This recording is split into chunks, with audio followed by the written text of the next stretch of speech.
स्वागत है आप सभी का हमारे इस यूट्यूब चैनल एग्रीकल्चर में विष्णु जायसवाल में। जैसा कि हम लोग जानते हैं कि हमने जो है फंडामेंटल ऑफ एग्रीकल्चर जो कि उनका 10 की बुक है, उसका जो है लेसन वाइज सीरीज चला रखा है। जो लोग पिछली वीडियो नहीं देखे हो जाकर के पिछली वीडियो को देख लीजिएगा। कल की क्लास में हम लोगों ने पढ़ा था कि जो आपके टाइप होते हैं, ठीक है, जिसमें आपका प्लेट लाइक थी, ठीक है, प्लेट लाइक थी, ब्लॉकी लाइक थी, प्रिज्म लाइक था, ठीक है। ये सब जो थे टाइप ऊपर जो था बीडी और पीडी के बारे में जान चुके हैं हम लोग। बल्क डेंसिटी कितना होता है, बल्क डेंसिटी 1.1 दशमलव 1.33 होता है। जो आपकी पीडी होती है 2.66 या 65 या 67 जो भी हो वो होता है, ठीक है। आज हम बात करेंगे सॉइल कलर के बारे में। किसके बारे में भैया? सॉइल कलर के बारे में। तो चलिए शुरू करते हैं। सॉइल कलर दिया है, कह रहा है कि मृदा का रंग खनिज पदार्थ या कार्बनिक पदार्थ या दोनों के कारण होता है, ठीक है। ये नहीं कि एक ही तत्व होगा, नहीं, किसके द्वारा होता है। तो मृदा का रंग जो है खनिज पदार्थ और कार्बनिक पदार्थ दोनों के कारण होता है, यानी कि मिनरल और ऑर्गेनिक मैटर दोनों के कारण क्या होता है, इसका कलर होता है, ठीक है। और कह रहा है कि कार्बनिक पदार्थ, जिसमें कह रहा है कि उपस्थिति के कारण, कार्बनिक पदार्थ की उपस्थिति के कारण मृदा का रंग कत्थई से काला होता है। जब मृदा में आपकी कार्बनिक पदार्थ उपस्थित होगी तो उसका रंग कैसा होगा? कत्थई या ब्लैक होगा, ठीक है। और लौह यौगिक जब रहेगा तो क्या होगा? इसी कारण मृदा का रंग लाल होता है। मृदा का रंग लाल या पीला भूरा होता है, ये बात भी याद रखना। लौह यौगिक जब होंगे तो क्या होगा? मृदा का रंग लाल, पीला या फिर भूरा होता है, ठीक है।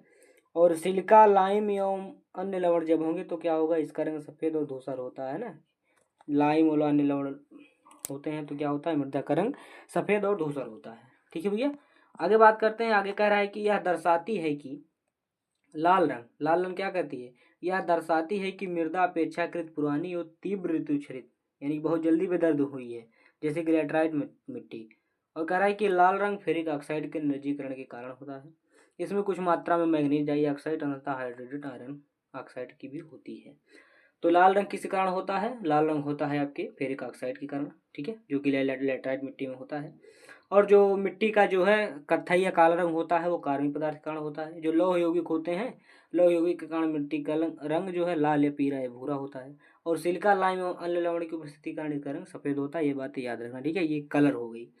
पीला रंग भी बता रहा है, कह रहा है कि आयरन के ऑक्साइड यानी कि 2Fe2O3 के कारण होता है इसका पीला रंग। और पीला रंग से तात्पर्य है लाल मिट्टी के अपेक्षा अधिक नम मृदा होता है। पीला रंग क्या होता है? जब पीला रंग होगा सॉइल का तो क्या होगा? वो लाल मिट्टी के अपेक्षा अत्यधिक नम और जो है ठंडा मिट्टी होगी, है ना, कूल कूल मिट्टी होगी। और रंग का प्रभाव में कह रहा है कि गहरे रंग की मिट्टी सूर्य की किरणों को अधिक अवशोषित करती है। यदि गहरी रंग होगी तो क्या काला गहरा रंग होगा तो सूर्य को अधिक अवशोषित करेगा, ठीक है।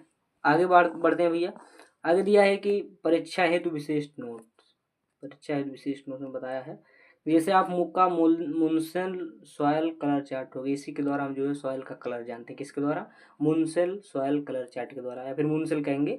तो मुनसेल के द्वारा हम जो क्या जानते हैं? सॉयल के कलर के बारे में जानते हैं कि कौन कौन से कलर है। जिसमें कह रहा है कि इसमें कुल 199 चिप्स का प्रयोग होता है। चिप्स होता है ना, उसमें लगाया जाता है मुनसेल सॉयल कलर चार्ट में चिप्स के द्वारा। उसके बाद उसको सॉयल को पता कर जाता है कौन सा कलर है। और कह रहा है कि यह 3 प्रकार से इंडिकेशन प्रदान करता है, ठीक है। जिसमें आपका हुई मतलब हो गया क्या? कह रहा लाइटनेस, डार्कनेस या मुख्य स्पेक्ट्रम रंग प्रदान करता है हुई के द्वारा। और वैल्यू आएगा, जब वैल्यू आएगा तो कलर की शुद्धता या चमक बताएगा। और जब क्रोमा आएगा तो शुद्ध कलर की तीव्रता बताएगा, ठीक है। ह्यू, वैल्यू, क्रोमा 3 प्रकार से जो है इसके इंडिकेटर प्रदान करता है। ह्यू में क्या होगा? लाइटनेस और डार्कनेस, यानी कि काला और जो है आपका गहरा रंग प्रदान करेगा। वैल्यू से आपका कलर की शुद्धता आएगी और जो क्रोमा है उससे शुद्ध कलर की तीव्रता मालूम पड़ती है, ठीक है। तो क्वेश्चन पूछा जाता है कि सॉइल का कलर हम किसके द्वारा मापते हैं? तो सॉइल का कलर मुनसेल कलर चार्ट के द्वारा माप सकते हैं, ठीक है। आगे बढ़ते हैं। आगे दिया आपका मृदा ताप यानी कि सॉइल टेम्परेचर के बारे में। सॉइल टेम्परेचर कह रहा है कि मृदा ताप बीजों का अंकुरण, जड़ों का विकास तथा मिट्टी के जीवाणु प्रक्रिया को प्रभावित करता है, ठीक है। जो सॉइल टेम्परेचर होगा वो जाहिर सी बात है, जब सॉइल में टेम्परेचर होगा चाहे वो नम हो या हॉट हो, वो प्रभावित तो करेगा ही। कह रहा है कि फॉर ऑप्टिमम रूट डेवलपमेंट के लिए कितना चाहिए टेम्परेचर? 10 से लेकर 27 अंश सेल्सियस। रूट विकास के लिए, जड़ विकास के लिए 10 से 27 अंश सेल्सियस चाहिए।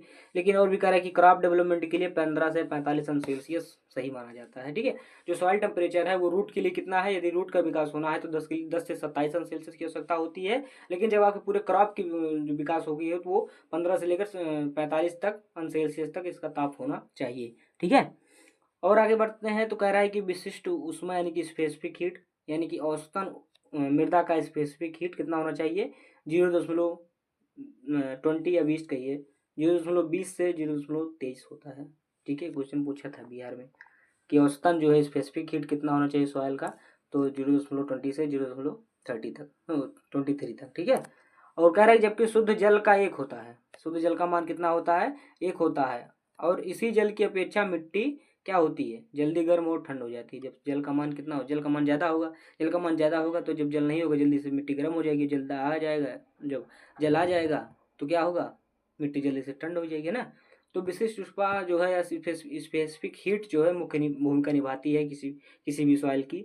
अगर उसमें औसतन जो है ऊष्मा जल का, जो शुद्ध जल का मान है वो एक अगर है तो वो जल्दी गर्म हो जाएगी और जल्दी ठंड हो जाएगी। ठीक है, इसी कारण क्या होती है, मिट्टी जल्दी से गर्म और ठंड हो जाती है। आगे बात करते हैं, आगे दिया आपको सौर विकिरण अवशोषण। सौर विकिरण अवशोषण में क्या कह रहा है कि काली कपास मिट्टी सूर्य की किरणों का 86% जो है अवशोषित करती है, क्योंकि काले प्रकाश में जो है आपका काले कलर में सूर्य का प्रकाश अधिक अवशोषण होता है, इसलिए जो है काली मिट्टी में सूर्य का प्रकाश 86% अवशोषण कर लेती है। और घास आच्छादित मिट्टी लगभग 60% अवशोषित करती है, हरा है ना, तो हरा जो है 60% अवशोषित करता है, लेकिन जो जलोढ़ मिट्टी यानी कि जो एलुवियल सॉइल हो 40% अवशोषित करती है। ठीक है, तो ज़्यादातर हमारे लिए जलोढ़ मिट्टी आवश्यक मानी जाती है। काली मिट्टी जब कुल धूप अवशोषित कर लेगी तो फसल कहाँ होगा, इसलिए हम जलोढ़ मिट्टी जो है 40% आवश्यक मानी जाती है, इसलिए जलोढ़ मिट्टी हम लोगों के लिए और क्रॉप के लिए अच्छी मानी जाती है। अब बात करते हैं सॉइल एयर के बारे में, मृदा वायु के बारे में। मृदा वायु क्या कह रहा है भैया, कह रहा है कि यह मृदा का गैस वाली अवस्था है, एयर है, सॉइल एयर।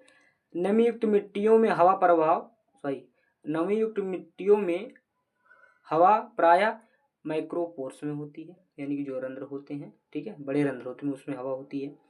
और कह रहा है कि पादप वृद्धि हेतु अनुकूल दशा के लिए साधारणतः मृदा के रंध्रावकाश 1/3 भाग हवा से 2/3 भाग जल से भरा होना चाहिए।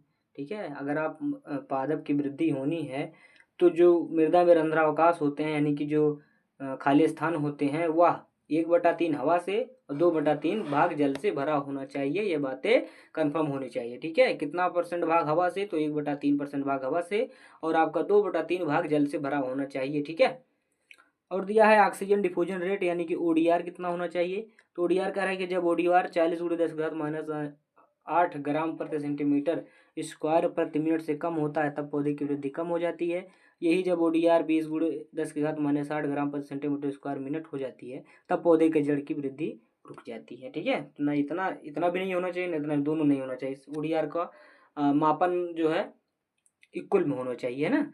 अगर 40×10⁻60 होगा तो वृद्धि कम हो जाएगी, और जब आधा हो जाएगा यानी कि 20×10⁻60 हो जाएगा तो क्या होगा, उसकी वृद्धि रुक जाएगी, है ना। और जो 40 है, 40×10⁻8 वो पौधे की वृद्धि रोकता है, लेकिन जब 20×10⁸ होगा तो क्या करेगा, ये जड़ की वृद्धि को रोकता है। ठीक है, अब बात करते हैं भैया, दिया है आपका परसेंटेज बाई वॉल्यूम। वॉल्यूम में बता रहा है कि जैसे आपका घटक दिया है, क्या दिया भैया, घटक दिया है। घटक कह रहा है कि जिसमें आपका O2 यानी कि ऑक्सीजन हो गया, कार्बन डाइऑक्साइड और नाइट्रोजन हो गया। जो सॉइल में पाए जाते हैं वो कितने परसेंट ऑक्सीजन पाई जाती है, 20.6%। और जो कार्बन डाइऑक्साइड पाई जाती है सॉइल में वो 0.25 से 1% पाई जाती है। जो नाइट्रोजन पाई जाती है 79.2 पाई जाती है किसमें, सॉइल में। और जो वायुमंडल है, वायुमंडल में कितना है आपके ऑक्सीजन, तो 20.96। ठीक है, कहीं कहीं 21 आता है तो भी कोई दिक्कत नहीं है। ठीक भैया, और जो आपका कार्बन डाइऑक्साइड है 0.03% पाया जाता है सॉइल में, ओ सॉरी वायुमंडल में, और सॉइल कितना पाया जाता था, 0.25 से 1% पाया जाता था। और नाइट्रोजन कितना पाया जाता, तो समथिंग लगभग बराबर होता है एयर और सॉइल में। ठीक है, क्वेश्चन पूछा जाता है कि सॉइल में कितने परसेंट जो है आपके कार्बन डाइऑक्साइड पाया जाए, सॉइल में सबसे ज़्यादा कार्बन डाइऑक्साइड पाए जाते हैं, यानी कि 0.25 से 1% तक पाई जाता है। और जब वायुमंडल की बात करें तो वायुमंडल में कार्बन डाइऑक्साइड जो है 0.03% है। ठीक है, आगे बढ़ते हैं भैया, दिया आपका field air capacity soil texture, मृदा गठन में बता रहा है। क्या कह रहा है कि फील्ड एयर कैपेसिटी का मतलब है क्षेत्र क्षमता पर मृदा में उपस्थित वायु का आयतन होता है। फील्ड कैपेसिटी पर उपस्थित मृदा की क्षमता का आयतन होता है। मृदा में वायु का आयतन होता है। यह सॉइल टेक्सचर पर निर्भर करता है, ठीक है। सैंडी सॉइल में यह 25% के बराबर या उससे अधिक होता है। लोमी सॉइल में 15 से 20%, और जो आपका क्ले सॉइल में होता है वो 10% से भी कम होता है। क्योंकि क्ले सॉइल में जल धारण क्षमता अधिक होती है, इसलिए वायु धारण कम होता है। तो जो आपकी क्ले सॉइल होती है ना, इसमें पोर स्पेस ज़्यादा होते हैं। पोर स्पेस ज़्यादा होने के नाते जो है जल धारण क्षमता इसकी ज़्यादा होती है। बल्कि उसी के आधार पर आप जो सैंडी सॉइल है, सैंडी सॉइल जो है इसमें पोर स्पेस कम होता है, 25% होता है, ठीक है। सॉरी, पोर स्पेस ज़्यादा होता है, नहीं, पोर स्पेस कम होता है, ठीक है। तो इस तरह से आपका ये है, क्ले सॉइल में जल धारण अधिक रहता है, इसलिए वायु धारण कम होता है इसमें। तो क्वेश्चन पूछ ले कि निम्न में से तीन प्रकार की मिट्टियाँ दे दे, उसमें पूछ ले कि आपका जो है जल धारण क्षमता किसमें अधिक होती है। तो जल धारण क्षमता हमेशा आपकी क्ले सॉइल में होती है, और वायु धारण क्षमता क्या होती है, कम होती है, ठीक है। अब आगे बढ़ते भैया, दिया सॉयल वाटर के बारे में। सॉयल वाटर, सॉयल वाटर मृदा जल के बारे में क्या रहा है, बातों को समझिए। कह रहा पहला आपका मृदा जल का भौतिक वर्गीकरण यानी कि physical classification of soil water के बारे में, जिसमें आपका यहाँ से क्वेश्चन आता है। पहला दिया है आपका क्या, पहला दिया आपका हाइग्रोस्कोपिक वाटर यानी कि आर्द्रताग्राही जल। क्वेश्चन पूछा जाता है, बहुत बहुत बहुत इंपॉर्टेंट है, याद कर लेना, ठीक है। क्या कह रहा है कि यह जल आर्द्रताग्राही गुणांक यानी कि हाइग्रोस्कोपिक कोफिशिएंट से लगा होता है। कहाँ से लगा होता है, हाइग्रोस्कोपिक कोफिशिएंट से लगा होता है। और क्या कह रहा है, कह रहा है कि मृदा जल तनाव यानी कि सॉयल वाटर टेंशन में इसका मान 31 से 10,000 वायुमंडलीय दाब तक होता है। किसका, हाइग्रोस्कोपिक वाटर का मान कितना होता है, 31 से लेकर 10,000 वायुमंडलीय दाब एटीएम तक, 31 से लेकर 10,000 वायुमंडलीय दाब एटीएम तक, ठीक होता है, ठीक है। क्वेश्चन पूछा जाता है कि हाइग्रोस्कोपिक का मान कितना होता है, तो हाइग्रोस्कोपिक का मान 31 से लेकर 10,000 एटीएम तक होता है, ये बात याद रखना, ठीक है। और आगे बढ़ते हैं, दिया है यह मृदा जल कोलाइड के द्वारा प्रायः धारण किया जाता है। जो आपके वाटर कोलाइड होते हैं उसके द्वारा धारण किया जाता है। कह रहा है कि यह जल ज़्यादातर द्रव रूप में नहीं होता है, इसलिए यह जैविक रूप में अक्रियाशील होता है। यह ज़्यादातर वाष्प रूप में गतिशील होता है। इसके फिल्म की मोटाई जल अणुओं के 15 से 20 सतहों से अधिक नहीं होती है। अधिकतम मोटाई जो है 4 से 5 मिली माइक्रोन होती है। यह आपकी हाइग्रोस्कोपिक वाटर होती है, ठीक है। इसका मान पूछा जाता है 31 से 10,000 एटीएम तक होता है, ठीक। आगे बढ़ते हैं केशिका जल के बारे में। तो भैया मोस्ट इंपॉर्टेंट है, मोस्ट इंपॉर्टेंट है केशिका जल। केशिका जल क्या कह रहा है कि यह मृदा जल की कोशिकाओं में रहता है, कैपिलरी में रहता है ना। और इसकी उपस्थिति सूक्ष्म यानी कि माइक्रोपोर में क्षेत्र क्षमता, फील्ड कैपेसिटी तथा आर्द्रताग्राही गुणांक कॉफिशिएंट के बीच में होती है। जो आपका आर्द्रताग्राही कॉफिशिएंट है वो 10,000 से 30 से 10,000 एटीएम तक है। लेकिन उसी के बीच में क्या रहती है, आपकी कैपिलरी वाटर रहती है, जिसमें इसका जो मान दिया है वो जो 1/3 से 0.1 एटीएम से 31 बार तक होती है। आप 1/3 एटीएम या 0.1 एटीएम से 31 एटीएम तक पाई जाती है, ठीक है, ये बात याद रखना। और जो आपका हाइग्रोस्कोपिक तो भाई 31 से शुरू होता है, और केशिका जल है 0.1 से 31 एटीएम तक पाई जाती है। और यह जल मृदा घोल का कार्य करता है, सॉइल सॉल्यूशन का कार्य करता है। इस जल की गति मोटे फिल्म से पतले फिल्म की ओर यानी कि फिल्म डिस्टेंस में होती है। यही जल आपकी क्या होती है, कृषि के लिए उपयुक्त मानी जाती है, जो केशिका जल होती है, ठीक है। कृषि के लिए उपयुक्त होती है कौन, कैपिलरी वाटर। आगे बात करते हैं गुरुत्व जल के बारे में, यानी कि ग्रेविटेशनल वाटर क्या है। ग्रेविटेशनल वाटर ये भी इंपॉर्टेंट है भैया, ये भी इंपॉर्टेंट है। क्या कह रहा है कि ऐसा जल, ठीक है, जिसका मान 0.3 एटीएम या इससे कम का ऋणात्मक तनाव उपस्थित होता है, माइनस में उपस्थित रहता है ना, -33 भी लिख सकते हैं इसको, -33 एटीएम से एटीएम पर उपस्थित होता है, ठीक है, माइनस में होता है गुरुत्व जल। ग्रेविटेशनल वाटर गुरुत्व जल हमेशा किस में होता है, माइनस में होता है। कह रहे कि वह मुक्त जल होता है जिसे आसानी से निकासित किया जा सकता है, इसलिए इसे निकास जल या ड्रेनेज वाटर भी कहते हैं, ठीक है। गुरुत्व जल को हम क्या कर सकते हैं, निष्कासित कर सकते हैं, इसका उपयोग कम होता है या उपयोग नहीं होता है। कह रहा है कि यह जल प्राय बृहत रंध्र माइक्रोपोर में पाए जाते हैं, लेकिन जो आपका केशिका जल होता है वो माइक्रोपोर में यानी कि सूक्ष्म रंध्र में पाया जाता है। ये जो है ये आपका ग्रेविटेशनल वाटर बड़े पोर में, बड़े रंध्र में पाया जाता है। और यह कह रहा है कि यह अवांछनीय होता है तथा पोषक तत्वों का निक्षारण भी करता है। लीचिंग इसी में होता है ग्रेविटेशनल वाटर में, इसी के द्वारा। और कह रहे हैं कि जल नीचे की ओर गतिशील होता है क्योंकि यह पृथ्वी के गुरुत्वाकर्षण बल पर निर्भर होता है, ठीक है। जब गुरुत्व जल है तो गुरुत्वाकर्षण बल पर निर्भर करेगा, जब निर्भर करेगा तो क्या करेगा, जल और पोषक तत्व को अपने साथ नीचे ही बहाएगा ना। तो लीचिंग प्रक्रिया कहाँ होती है, तो लीचिंग प्रक्रिया आपकी ग्रेविटेशनल वाटर में होती है, यानी कि गुरुत्व जल खेती के लिए उपयुक्त नहीं है, इसका मान 0.3 एटीएम या फिर माइनस में 0.33 एटीएम होता है। ठीक है, ये बात याद रखना। आगे बात करते हैं, दिया है आपका मृदा जल का जैविक वर्गीकरण। मृदा जल का जैविक वर्गीकरण यानी कि बायोलॉजिकल क्लासिफिकेशन ऑफ वाटर्स, जिसमें पहला दिया आपका अतिरिक्त जल यानी कि सरप्लस वाटर। सरप्लस वाटर देखिए सुपरफ्लस वाटर है। क्या कह रहा है कि इसका तनाव 1/3 एटीएम के बराबर होता है, 1/3 एटीएम के बराबर होता है, किसका, सरप्लस वाटर का। और कह रहा है कि यह जल क्षेत्र क्षमता यानी कि फील्ड कैपेसिटी पर स्थित होता है, अतः बड़े पौधों के लिए लाभदायक नहीं होता है। जो बड़े पौधे होते हैं उनकी जड़ें गहराई में जाती हैं, गहराई में जाने का मतलब आपकी वहाँ तक जाएंगी ग्रेविटेशनल वाटर तक, ग्रेविटेशनल वाटर तक नहीं जाएंगी तो हाइग्रोस्कोपिक वाटर तक जाएंगी। तो यह क्या होता है, पौधों के लिए लाभदायक नहीं होता है, ऊपर ही रहता है। करक अधिक होने पर फसलों के लिए भी नुकसानदेह है और इसे गुरुत्व जल भी कहते हैं। आपके जो अतिरिक्त जल होते हैं इसी को क्या कहते हैं, इसी को गुरुत्व जल कहते हैं, या फसलों के लिए भी नुकसान भी होता है, इसलिए इसको जो है जल निकास के लिए उपयोग कर देते हैं। ठीक है, आगे दिया आपका available water. Available water, available water क्या है, अवेलेबल वाटर है कि भैया कि इसका जल का वह भाग है, कि इसका जल का भाग है कैपिलरी वाटर का वह भाग जो क्षेत्र क्षमता फील्ड कैपेसिटी 1/3 एटीएम से बिल्टिंग कोफिशिएंट यानी कि 15 एटीएम के बीच हो, इसी को ही अवेलेबल वाटर कहते हैं। क्वेश्चन पूछा जाता है, बहुत बहुत इंपॉर्टेंट है। कहाँ तक होता है इसका मान, इसका मान 1/3 से आपके कहाँ तक होता है, 15 एटीएम तक होता है। ये बात याद रखना, ये आपके कौन है, अवेलेबल वाटर है। ठीक है, ये किसका भाग है, तो ये कैपिलरी वाटर का भाग है। ठीक है, उपलब्ध जल, और जल की उपलब्धता फसलों के ऊपर निर्भर करती है, यानी ठीक है, जिस तरह की फसलें उस तरह के जल उसमें उपस्थित होंगे, ये बात भी याद रखना। अब बात करते हैं अनअवेलेबल वाटर के बारे में, यानी कि अनुपलब्ध वाटर के बारे में। अनुपलब्ध वाटर के बारे में, अनुपलब्ध वाटर में क्या है, क्या कह रहा है भैया, कह रहा है कि यह जल अस्थायी मिलान बिंदु PWP पर मृदा में उपस्थित होता है, यानी कि परमानेंट बिल्टिंग पॉइंट पर उपस्थित होता है। कौन, अनुपलब्ध जल यानी कि अनअवेलेबल वाटर। और कह रहा है कि आर्द्रताग्राही जल का अवशोषण बहुत मंद गति से होता है। ठीक है, ये बहुत धीरे धीरे से इनका जो है एब्जॉर्प्शन होता है तथा ताकि पौधे जीवित बच सकें। जो आपके अनअवेलेबल वाटर होते हैं, ठीक है, उसी में आपका आर्द्रताग्राही जल होता है। वो आर्द्रताग्राही जल जो है पौधों को बचाने का भी कार्य करता है, क्योंकि जब आपके कैपिलरी वाटर में पानी नहीं रहेगा तो ये जल जो है पौधे जल जो है हाइग्रोस्कोपिक जो है आर्द्रताग्राही जल का प्रयोग करके उसको जीवित रहते हैं, बहुत हल्के मात्रा में केवल अपना जीवन संभव रहे, इसी के लिए जो है हाइग्रोस्कोपिक वाटर का प्रयोग करते हैं।